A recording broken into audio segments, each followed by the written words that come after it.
नमस्कार। शंख प्रक्षालन करने के पश्चात क्या क्या सावधानियां रखनी चाहिए। शंख प्रक्षालन हो गया, आंतें बिल्कुल पूरे तरीके से धुल गई हैं। अब जैसे ही शंख प्रक्षालन की विधि पूरी होती है, उसके बाद जो पानी आपके आमाशय में थोड़ा बहुत रुका हुआ होता है, कुंजल करके उस पानी को सबसे पहले निकलवा दिया जाता है। इसके पश्चात आप फ्री हो जाते हैं।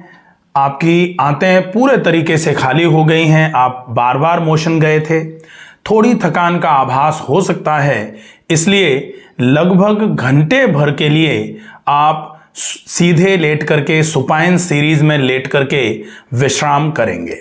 विश्राम करते समय आप अगर चाहें तो योग निद्रा का अभ्यास कर सकते हैं, या फिर 2 से 3 बार 10-10 मिनट के शवासन का अभ्यास भी किया जा सकता है। अब जब आंतें पूरी खाली हो गई हैं, तो बात आती है कि अब आप इसमें क्या भरेंगे कि कम मात्रा में जितना आवश्यक है उतना ही आहार आंतों में पहुंचाएंगे, क्योंकि भरना तो फिर से गलत हो जाएगा। तो आप जब शंख प्रक्षालन कर लेते हैं, आप शंख प्रक्षालन करने का जो समय है वो उषा काल अगर हो तो बहुत अच्छा रहे। उषा प्रहर का समय जो होता है शंख प्रक्षालन के लिए बेहतर माना गया है। सूर्योदय के पहले पहले अगर शंख प्रक्षालन करके आप फ्री हो जाएं तो और भी ज़्यादा अच्छा माना जाता है।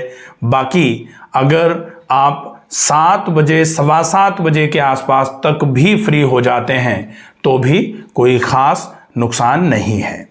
अब हम देखते हैं कि शंख प्रक्षालन के 2 से ढाई घंटे के पश्चात आपको कुछ ऐसा लसलसा भोजन, जिसमें खिचड़ी जो कुकर में ना बनी हो, दाल और चावल की, मूंग की दाल और चावल की खिचड़ी बिल्कुल अच्छे तरीके से पकी हुई, बिल्कुल अच्छे तरीके से सिजी हुई जिसको बोला जाता है, वो होनी चाहिए और पतीली में खिचड़ी बनाई जाए।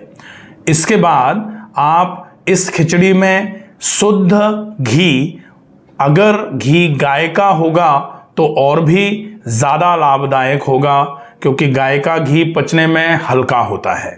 तो गाय का घी आप उस खिचड़ी में अच्छे तरीके से मिला करके उस खिचड़ी और घी का नाश्ता करेंगे। नाश्ता मतलब अल्पाहार के जैसा ही होगा, उसको ज़्यादा नहीं खा सकते हैं। उसको आप, चूंकि अब आपकी आंतें बच्चे के आंतों की भांति बिल्कुल साफ हैं, अब अगर आप ज़्यादा खाएंगे तो आंतें रिएक्ट कर सकती हैं। अगर आप गलत खाएंगे तो भी नुकसान हो सकता है। इसलिए 2 से ढाई घंटे के पश्चात आपने घी खिचड़ी खाया, उसके बाद फिर से आप विश्राम की अवस्था में रहें। ज़्यादा तनावपूर्ण काम अगर है तो उसको थोड़ा अवॉइड करने की कोशिश करें। ज़्यादा भारी काम भी जिस दिन आपने शंख प्रक्षालन किया है, कम से कम उस दिन तो ज़्यादा भारी काम ना किया जाए। ज़्यादा घूमना टहलना, बहुत ज़्यादा धूप में आना जाना, इसको थोड़ा अवॉइड किया जाए, क्योंकि अगर ऐसा करते हैं तो सामान्य तौर पर सिर में भारीपन या कमजोरी या थोड़ा बहुत चक्कर का आभास हो सकता है। इसके साथ आप जब शाम का भोजन ले रहे होंगे, उसमें आपको 3 विशेष बातों का ध्यान रखना है। एक तो आपको मिर्च मसाला ज़्यादा नहीं खाना है। ज़्यादा का मतलब कोशिश करिए 3 से 5 दिन के लिए लाल मिर्च का उपयोग तो बिल्कुल भी ना किया जाए, वो ज़्यादा अच्छा रहेगा। आप शाम का भोजन जो है वो मोटे आटे की रोटी, उबली हुई लौकी, तोरई, टिंडा, परवल, कद्दू, ऐसी सब्जियों के साथ में बहुत मोटे आटे की रोटी, ये सब खाना जो है इसका उपयोग आप कर सकते हैं। इसके साथ आपको जो ध्यान रखना है वो ये कि आप भोजन को ऐसे करेंगे, जैसे कहावत कही जाती है कि खाने को पिएं और पानी को खाएं। आप खाने के 1 ग्रास को इतना चबाएंगे कि वो पीने के लायक हो जाए, ताकि आप जब खाना खा रहे हों तो लार की ग्रंथियों से लार पर्याप्त मात्रा में आए, जो भोजन को पचाने का अच्छे तरीके से काम कर पाएगी। अब आपको ध्यान रखना है कि आप ज़्यादा मात्रा में बाहर का खाना या मैदे से बनी हुई कोई भी चीज़ का उपयोग ना करें। ये विशेष बातें होती हैं जिनको आपको हमेशा याद रखना होगा। कम से कम 3 से 5 दिन के लिए पानी जो आप पिएंगे वो बहुत धीरे धीरे करके सिप कर करके पिएंगे। पानी की मात्रा भी एक बार में ज़्यादा, प्यास लगेगी आपको, लेकिन पानी आपको बिल्कुल चूस चूस करके पीना है। जैसे आप चाय को सिप कर करके पीते हैं, ठीक वैसे ही आपको पानी को पीना होगा। ये कुछ विशेष सावधानियां हैं जिनका उपयोग आप शंख प्रक्षालन करने के पश्चात करते हैं। इसके अलावा अगर और कोई प्रश्न ऐसा हो जो आपके मन में आ रहा हो तो पूछ सकते हैं। जैसे सर शंख प्रक्षालन हम कर रहे हैं, उसके दौरान किसी को चक्कर आ गया हो या फिर बीपी जैसे हाई हो किसी का, हाँ, उनके लिए हम शंख प्रक्षालन को बीच में रोकें तो क्या इसमें बेनिफिट होगा या फिर कुछ नुकसान हो सकते हैं? देखिए, शंख प्रक्षालन में बीपी जैसे किसी का ज़्यादा हो सकता है। क्यों हो सकता है? क्योंकि अगर हमने 3 गिलास पानी पिया और 3 गिलास पानी पीने के बाद हमने कोशिश ये करी कि वो पानी आंतों से एब्जॉर्ब होकर के वो आपके पोर्टल सिस्टम पर ना जाए, वो आंतों से ही निकल जाए। हमने प्रयास तो यही किया, क्योंकि जनरली जो हम पानी पीते हैं, हमने मुंह से पानी पिया, पानी आमाशय में जाता है, आमाशय से आंत में जाता है और आंत से खिंच करके वो फ्लूइड जो है वो लिवर की तरफ चलता है, लिवर से हार्ट की तरफ चलता है, हार्ट से फेफड़ों में जाता है, फेफड़ों से लेफ्ट साइड के हार्ट में आता है और फिर वहाँ से पूरे शरीर में सर्कुलेट होता है और उसके साथ ही वो फिर किडनी पर जाता है, तो फिर यूरिन बन करके वो बाहर आना चालू हो जाता है। लेकिन यहाँ जो हम पानी पी रहे हैं और पानी पी करके जो हम विशेष योगासनों का अभ्यास कर रहे हैं, वो योगासन कर ही हम इसलिए रहे हैं कि वो पूरा का पूरा पानी इंटेस्टाइन से ही निकल के बाहर आ जाए। लेकिन जब तक आपका मोशन पहला नहीं आता है तब तक ये प्रॉब्लम हो सकती है। जैसे अपन जब वीडियो कर रहे थे उस समय बताया था कि जब तक एक मोशन नहीं हो जाता है तब तक थोड़ी सी ऐसी व्यवस्था रहती है कि मोशन नहीं आ रहा है तो थोड़ी बेचैनी हो रही है, थोड़ी घबराहट हो जा रही है या कभी कभी थोड़ा नॉजिएटिक फीलिंग हो जाती है, क्योंकि पेट भर गया है, पेट डिस्टेंडेड हुआ है, उसने फेफड़ों पर थोड़ा प्रेशर डाला है, उसकी वजह से कभी कभी, क्योंकि हम तो यहाँ महीने में लगभग 50 से 60 लोगों को शंख प्रक्षालन कराते हैं, तो देखते हैं कि कभी कभी ऐसा हो भी जाता है कि बीच में ऐसा लगता है कि शायद शंख प्रक्षालन छुड़वाना पड़ेगा। तो शंख प्रक्षालन बीच में छुड़वाने का कोई नुकसान तो नहीं है, लेकिन ये ज़रूर है कि शंख प्रक्षालन में अगर किसी को थोड़ा ज़्यादा ही ऐसा महसूस हो रहा है कि हमको तो बेचैनी ज़्यादा हो रही है, घबराहट बहुत ज़्यादा हो रही है, ऐसे समय में आप शंख प्रक्षालन की प्रोसेस को उस समय आप डिसकंटिन्यू करने के पहले एक बार बीपी चेक करा लें, एक बार शुगर को चेक कर लें, थोड़ा सा ऑक्सीमीटर साथ में रखें तो ऑक्सीजन सैचुरेशन चेक कर लिया, पल्स चेक कर ली। अगर सब कुछ ठीक है, ज़्यादा बेचैनी घबराहट नहीं हो रही है, तो आप थोड़े समय के लिए आसनों की बजाय ताड़ासन की अवस्था में पेशेंट को चला सकते हैं। जैसे जैसे कोई भी, जैसे हम कोई बहुत चीज़ खा लेते हैं, पेट बहुत ज़्यादा भारी हो जाता है, फिर हम अपने पूरे शरीर को ऊपर की तरफ इस तरीके से खींचते हैं तो खाना थोड़ा सा नीचे की तरफ धंसना चालू हो जाता है, डकार आना चालू हो जाती है। और जैसे ही डकार आएगी, निश्चित ही आपको, जैसे ही डकार आई, गैस्ट्रिक डिस्टेंशन जो था वो क्लियर हो गया, आपकी बेचैनी घबराहट जो हो रही होती है वो खत्म हो जाती है। अगर ऐसा नहीं हुआ, मान लेते हैं कि चलने के पश्चात भी आपको थोड़ा कंफर्टेबल नहीं लग रहा है, तो फिर आप पेट पर ठंडे पानी के गीले कपड़े से मोपिंग कर सकते हैं। जैसे जैसे आप ठंडे पानी का गीला कपड़ा पेट पर चलाते हैं, आंतों पर खून का संचार थोड़ा बढ़ जाता है और आंतों पर खून का संचार जैसे जैसे बढ़ता है, आंतों में थोड़ी सी चाल आती है, पेरिस्टाल्सिस थोड़ी इंप्रूव होती है, उसके बाद पेट थोड़ा नरम हो जाता है। तो अगर नरम हो जाए तो आप प्रोसेस को आगे ले जा सकते हैं, उसमें कोई दिक्कत नहीं है। अब देखते हैं कि हमने तो बीपी चेक किया और बेचैनी घबराहट का कारण यह था कि बीपी बढ़ा हुआ आ रहा है, तो अगर बीपी बढ़ा हुआ आ रहा है, ऐसे केस में हमें फर्स्ट मोशन इंड्यूस करा लेना है बस। अगर फर्स्ट मोशन हमने इंड्यूस करा लिया और बीपी बढ़ने की वजह से थोड़ा सा जो अनईजीनेस लग रही थी, वो जैसे ही फर्स्ट मोशन होगा वो क्लियर हो जाएगा। अब फर्स्ट मोशन इंड्यूस कराने के लिए क्या करना है, ये सारी चीजें जो हमने पहले अभी बताई कि आसनों के पश्चात आप ताड़ासन की अवस्था में पेशेंट को थोड़ा चलवा सकते हैं। आप चाहें तो ऐसा भी करवा सकते हैं कि पेट पर गीला कपड़ा रखवा दिया, या फिर आप ये भी कर सकते हैं, कभी ऐसा भी होता है कि पानी बहुत सारा आपने पी लिया है और उसके बाद पेट में बहुत भारीपन आ गया है, तो बीच में आप इस प्रोसेस को रोक करके एनिमा कर दें।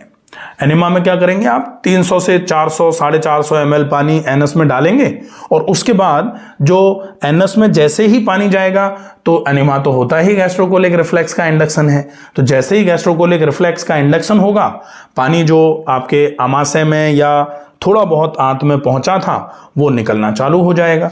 तो आप एनिमा का अभ्यास भी कर सकते हैं। इससे आप आराम से अपने पेट की पूरे अच्छे तरीके से धुलाई सफाई कंटिन्यू कर सकते हैं। सर, जो हम खिचड़ी बनाते हैं उसमें अगर घी हमने नहीं मिलाया, कभी कभी होता है कोई पेशेंट जो घर पे वीडियो देख के जो करते हैं, उनमें से अगर घी नहीं मिलाया तो उससे क्या इफेक्ट आ सकता है बॉडी पे? देखिए, शंख प्रक्षालन में जो आपने गुनगुने पानी से नमक और नींबू का पानी है गुनगुना, तो नमक और नींबू का जो गुनगुना पानी है उससे आपने अपनी आंतों को बार बार करके धोया है, खंगाला है एक तरीके से। तो अगर नमक और नींबू के पानी से आंतों को खंगाला गया है तो निश्चित ही आंतों की जो चिकनाई है वो कम हो जाती है। तो निश्चित ही जो आंतों के अंदर की म्यूकोसल मेम्ब्रेन पर जो म्यूकस का सिक्रेशन था, जो चिकनाई थी, वो अगर कम हो जाएगी और ऐसी अवस्था में आप थोड़ा सा लुब्रिकेंट का यूज अगर नहीं करेंगे तो जब भी आप भोजन करेंगे पेट थोड़ा ज्यादा भारी लगेगा। इससे बचने के लिए ही आपको ये थोड़ा सा घी का उपयोग कर लेना चाहिए। तो ये विशेष ध्यान रखना होता है कि अगर आपने शंख प्रक्षालन में दीर्घ शंख प्रक्षालन का अभ्यास किया है तो दीर्घ शंख प्रक्षालन के अभ्यास के पश्चात आप खिचड़ी के साथ थोड़ा सा घी जरूर मिला लें उससे। और ये दीर्घ शंख प्रक्षालन बोला आपको, तो दीर्घ शंख प्रक्षालन में थोड़ा ज्यादा आवश्यक होता है। कभी कभी लोग 4-5 ग्लास गुनगुना पानी पी लेते हैं नमक वाला, तो उससे 1-2 बार थोड़ा सा मोशन हो जाता है, लेकिन वो येलो वाटर जो आता रहता है, जब तक वो क्लियर वाटर नहीं आ जाता है तब तक आप जब इस प्रोसेस को करते हैं तब इसको दीर्घ शंख प्रक्षालन बोला जाता है। अन्यथा 3-4 ग्लास पानी के साथ जो आप करते हैं उसको लघु शंख प्रक्षालन बोलते हैं। तो लघु शंख प्रक्षालन में मान लेते हैं कि अगर खिचड़ी का उपयोग किया है, उसमें बिना घी के खिचड़ी आपने खा ली है तो वो चल सकता है, लेकिन दीर्घ शंख प्रक्षालन के केस में आपको खिचड़ी घी के साथ ही खानी होगी। वो थोड़ा सा एक बाउंडेशन टाइप का मान लिया जाए कि ये जरूरी है, इसको कर ही लिया जाए। इसके साथ में आप 1-2 दिन 3 दिन के लिए अगर चाहें तो पतला सा दही का उपयोग कर सकते हैं। दही आप थोड़ा सा मिश्री डाल के खाएंगे वो ज़्यादा अच्छा रहेगा। ये हम सब लोग जानते हैं कि दही में जब हम नमक मिला देते हैं तो फिर हम दही नहीं, फिर लाशों का ढेर खा रहे होते हैं। लैक्टोबैसिलस बैक्टीरिया जो होता है, बैसिलाई बैक्टीरिया, ये बैक्टीरिया जैसे ही आप दही में नमक मिलाते हैं वो एकदम से मरना चालू हो जाता है और उसको कुछ भी मीठा, हम जानते हैं कि दही के साथ जब जो हम शिव प्रक्षाल कहते हैं जिसको, उसमें जो हम 5 चीज़ों से शंकर जी पर शिवलिंग पर अच्छे तरीके से जो प्रक्षाल करते हैं, उसमें हम दही के साथ में बूरा मिलाते हैं, गुड़ मिलाते हैं। जो पहले हम जो पंचामृत बनाते थे उसमें शहद मिलाया जाता है। चाहते तो हम नमक भी मिला सकते थे, लेकिन नमक नहीं मिलाया जा रहा क्योंकि यहाँ कंस्ट्रक्टिव काम हो रहा है, अच्छे के लिए काम हो रहा है, वहाँ किसी को मारने की बात नहीं हो रही है। जैसे ही दही में नमक मिलाया जाता है बैक्टीरियाज एकदम से डेड होना चालू हो जाते हैं। तो नमक ना मिलाते हुए दही का उपयोग अगर आप मिश्री या गुड़ या देसी खांड का उपयोग करते हुए दही अगर 2-3 दिन ले लेते हैं, वो भी आपके आंतों में से जो एकदम से माइक्रोबायोम जो होते हैं, गुड बैक्टीरियाज जो होते हैं, गट बैक्टीरियाज जो होते हैं, ये जो निकल जाते हैं संघ प्रक्षालन में, ये धीरे धीरे करके इससे दोबारा से नॉर्मल माइक्रोबायोम का मेंटेनेंस होना चालू हो जाता है। सर, संघ प्रक्षालन करने के तुरंत बाद जैसे हमने रेस्ट कर लिया, उसके बाद 1 से 1.5 घंटा, 2 घंटा या 2.5 घंटे में हम जो खाना खा रहे हैं, अगर उसमें डिले हो जाता है तो उसका कुछ हार्मफुल इफेक्ट होगा बॉडी पे या? हो सकता है। जैसे संघ प्रक्षालन हमने किसको कराया है, ये बात जो है ना उस पर डिपेंड करेगी। संघ प्रक्षालन हमने कराया किसी एसिडिटी के पेशेंट को। आजकल जितने भी पेशेंट आ रहे हैं, हम खुद ही देख रहे हैं, आप खुद ही देख रहे हैं कि लगभग जैसे 10 पेशेंट आते हैं तो 10 पेशेंट की विभिन्न बीमारियों में एक कॉमन बीमारी होती है, इसको बोला जा रहा है एसिड पेप्टिक डिसऑर्डर। तो 10 में से लगभग मुझे लगता है 8 लोगों की फाइल पे हम लोग एसिडिटी, किसी को अल्सर, किसी को एसिड पेप्टिक डिसीज, किसी के सिर में भारीपन, किसी के गर्दन में दर्द, किसी को एसिड रिफ्लक्स हो रहा है, किसी को GERD हो रहा है, किसी को इरोजिव गैस्ट्राइटिस आ रही है, किसी को पैन गैस्ट्राइटिस आ रही है। ये सारी की सारी चीज़ें पित्तवर्धक नेचर की हैं, पित्त बढ़ा हुआ है, इस वजह से ये सारी समस्याएं आ रही हैं। अब हमने संघ प्रक्षालन कराया ऐसे किसी साधक को जिसका पित्त बढ़ा हुआ है, तो हमने आंतों को बिल्कुल धो दिया, साफ कर दिया। उसके बाद आंतों में कुछ मिला ही नहीं। हमने तवे को अच्छे तरीके से साफ कर दिया और तवे को रखा है गैस पर। अब गैस से तवा जो आग जल रही है, लौ जो जल रही है, उससे तवा हो रहा है गर्म। अब तवे पर अगर हम रोटी नहीं डालेंगे तो तवा लाल हो जाएगा, और तवा लाल हो जाएगा तो तवा तो लाल हो जाएगा तो चल भी जाएगा एक बार को। लेकिन अगर पेट में कहीं इतनी गर्मी हो गई, आमाशय में कहीं इतनी गर्मी हो गई, तो फिर वो गर्मी पेट को फुलाने का भी काम करेगी। वो गर्मी हो सकता है गर्दन से होते हुए सिर तक, आंखों तक गर्मी पहुंचे, जिसकी वजह से सिर में दर्द, आंखों में भारीपन, एकदम से आंखों का गर्म हो जाना, ये सिम्टम्स के रूप में आपको मिल सकते हैं। इसलिए जैसे ही आंतें पूरे तरीके से खाली हो जाएं, उसके बाद लगभग 2 से 2.5 घंटे के इंटरवल पर अपने को खिचड़ी कम मात्रा में, अल्पाहार मैंने बोला था, अल्पाहार का मतलब होता है अल्प मात्रा में आहार। अल्प मात्रा में भी कौन सा आहार?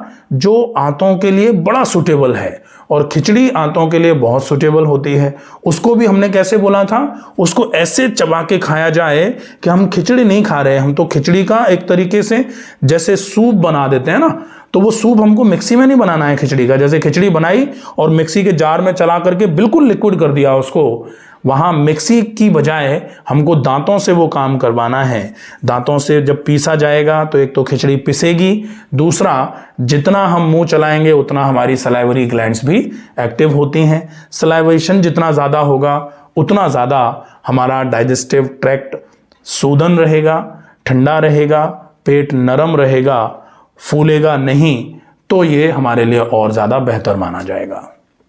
ठीक है, आशा है ये वीडियो आपको पसंद आएगा। ज़्यादा से ज़्यादा लोगों तक इस वीडियो को पहुंचाया जाए, ताकि ये जो बात है कि पेट की सफाई, शुद्धि जो होती है, एक बहुत पुरानी कहावत है, शुद्धो देहा मनुष्यस्य सह जीवति वर्ष शतम। अगर मनुष्य सिर्फ अपने देह की शुद्धि रख ले तो 100 वर्ष तक स्वस्थ जिंदा रह सकता है। और शोधन की प्रक्रियाओं में संघ प्रक्षालन जो है, ये शुद्धि क्रियाओं में रखे जाने वाली प्रक्रिया ही है। वारिसारा जो होता है, जो धौती के अंतर्गत रखा जाता है, उसमें आप अंतर्धौती पढ़ते हैं। अंतर्धौती में वारिसारा होता है। वारिसारा का मतलब होता है जल के माध्यम से आप अपने पाचन तंत्र की धुलाई और सफाई कर रहे हैं। तो ये शुद्धि का ही एक पैटर्न है, और आंतों को शुद्ध करना, आंतों की शुद्धि करना, आंतों को अच्छे तरीके से साफ करना अगर आप सीख लेते हैं तो निश्चित ही स्वास्थ्य आपके दरवाजे पर हमेशा दस्तक देता रहेगा। कभी भी रोग आपके दरवाजे तक पहुंच ही नहीं पाएगा। आशा है स्वस्थ रहेंगे, सुरक्षित रहेंगे। धन्यवाद।